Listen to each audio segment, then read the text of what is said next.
Hi guys, this is Roy Takarami. Nandito tayo ngayon sa Miel Cafe. Bale, yung Miel Cafe is matatagpuan siya sa loob ng El Pacho Razon dito sa Tanay, May Sawa. So nag-commute lang kami pupunta dito and sinakay namin. Una, galing kami Batasan, papuntang Santa Lucia din. Wait lang, kalma lang. So, from Santa Lucia, sumakay kami ng Kogyo doon. Pagbaba namin ng Kogyo, lalakad kayo doon. Punta yung sakayin pa Sampaloc yun. Sasakay kayo doon. Sabihin niya lang may sawa. May sawa. So, tingnan natin mamaya kung may sawa talaga dito. So, yun guys. And, today is actually my birthday. And, I would like to greet you the happy birthday and I wish you the best of everything. share ko lang. Kahit wala kayong pake. So, hindi ko alam kung naririnig nyo dahil naka-face mask ako. So, yun guys, medyo hapon na kami nakarating dito mga 2 p.m. Then, magbabayad lang kayo ng entrance fee for day tour. 150 pesos each. Pero, kung pwede rin kayo kasi mag-avail ng parang staycation or camping. Not sure. Check nyo na lang sa page nila. Kasi ang purpose lang talaga namin dito is yung Miel Cafe. Kasi yun, maganda. Nakita ko sa picture yung eto. Kita natin.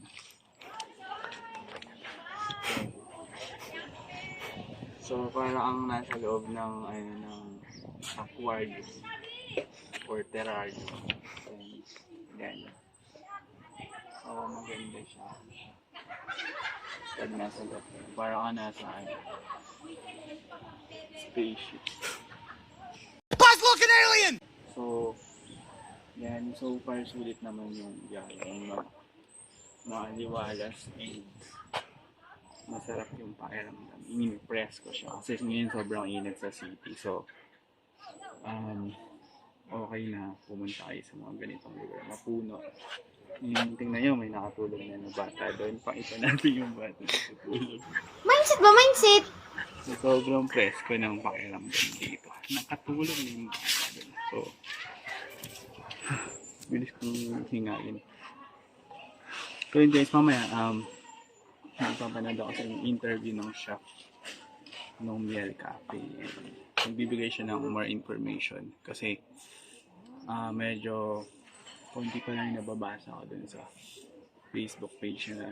Then yung chef, siya yung magbibigay ng mga additional information, mga essentials na information about this place.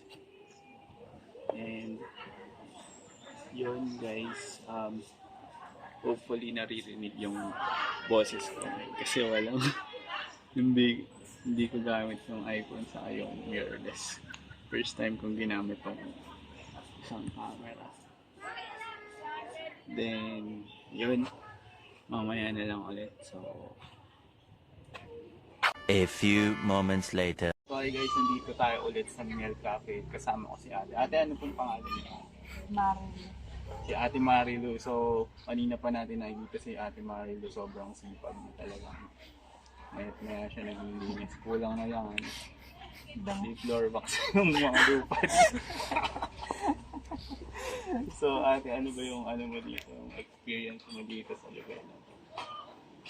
So, ano bang siyempre gusto natin i-promote yung lugar. Ano yung para sa'yo? Panggal stress.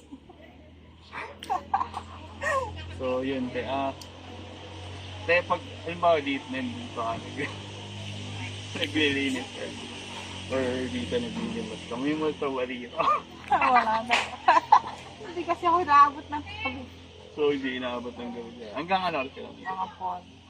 Horn lang. So malapit na muna si Ate. So kaya ano bang purpose nila sa'yo? Iwas lamok ba yan?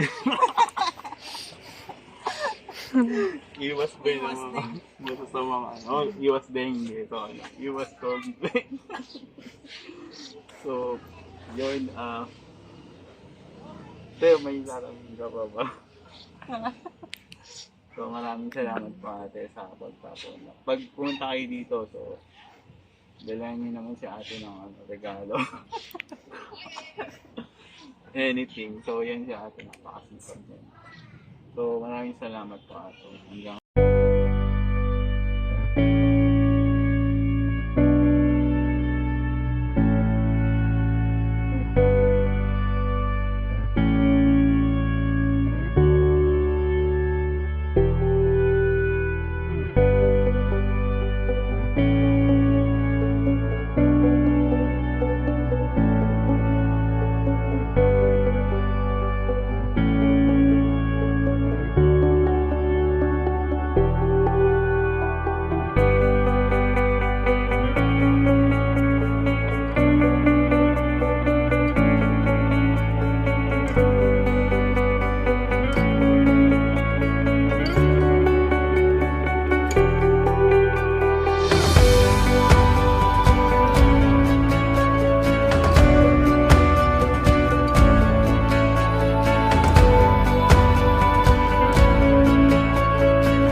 hi guys, this is where Kakuram and nandito pa rin kami sa El Patio Rason sa Tanay Rizal.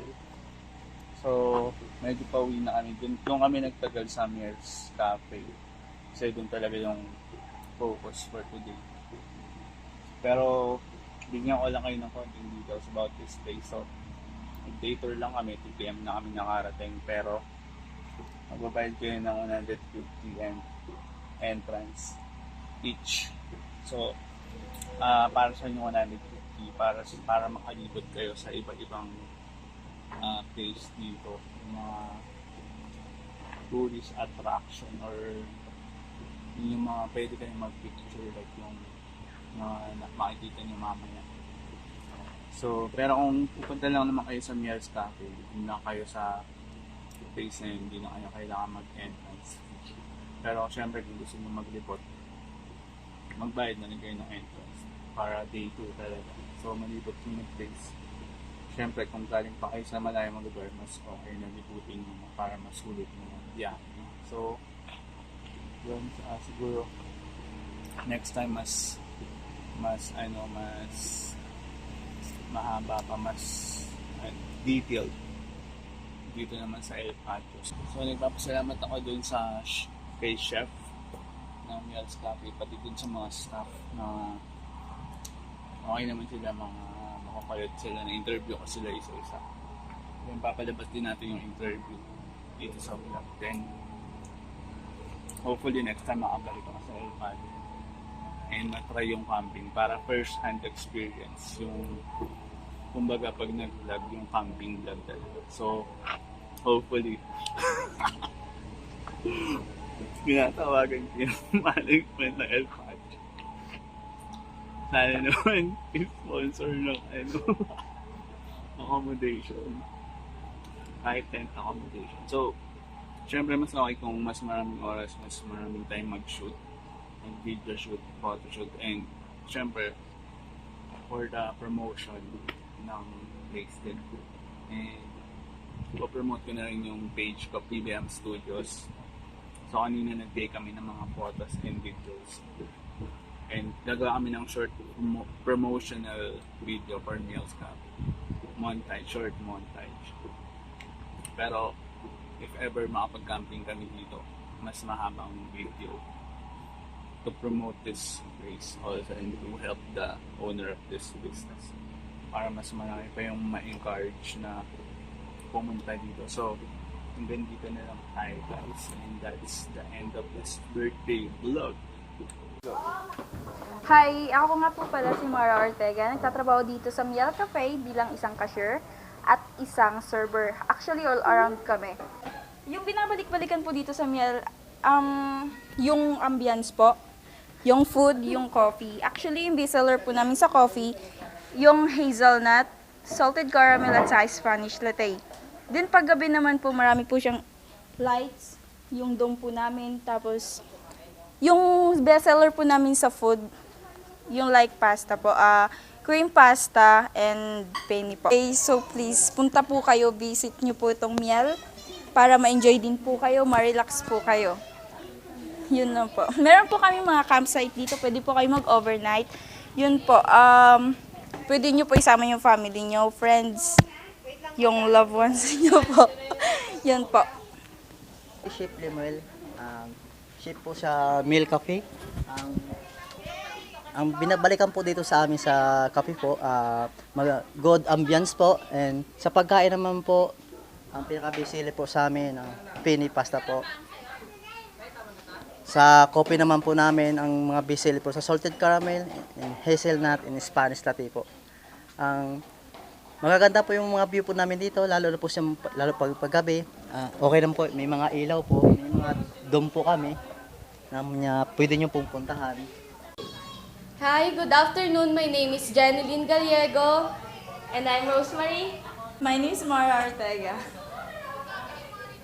So ngayon, ipapaliwanag namin kung bakit magandang puntahan ng El Paseo Razon and Miel Cafe. So, hindi lang po resto ang mapupuntahan nyo dito is meron din po kaming iba't ibang view. Makikita nyo po yung kagandahan po ng ating mga bundok po dun sa likod ng, meron po kaming stairway to heaven. Pinapamunuan po yun ng El Paseo Razon. And sa Miel Cafe naman po is, i-introduce po namin yung dome po namin na nasa likod po.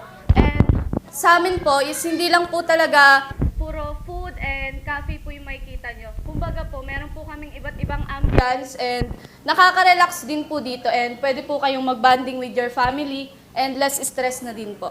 Guys, please visit our Miel Cafe para po ma-enjoy din po kayo kasama po yung family, friends, and loved ones niyo po.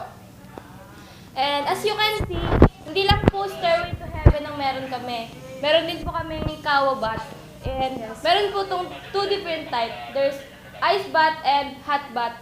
And meron din po tayong mga campsite dito na pwede nyo bisitahin na pwede pong magjowa, pwede pong mga pamilya po. And pwede din po kayong magbanding as a great family po. And you can enjoy the view because we have so many mountains. And Relaxing na place po. kung meron po kayong lucky day, meron po kayong makikita sea of clouds here Sunset. in El Paseo and Miel Cafe po. And yun po, and thank you po, and sana puntahan niyo po yung El Paseo Razon and Miel Cafe po. Thank you po sa panonood nito. Thank you po. And sana po bumisit po kayo sa amin para po ma-enjoy niyo po at makita niyo po kung ano ang meron ng El Paseo Razon and Miel Cafe. And last, baka gusto nyo po i-try yung pinakamasarap naming coffee dito, yung pinaka-bestseller po namin dito, salted caramel, hazelnut, at saka Spanish latte. Meron din po kaming egg coffee, yun po yung pinaka-unique dito sa Miel Cafe. Yun po. Gusto nyo po i-try, punta lang po kayo dito sa Miel Cafe po. Pwede nyo rin po kami follow sa TikTok, Instagram, and Facebook page po. Yan lang po. Maraming salamat. Thank you po.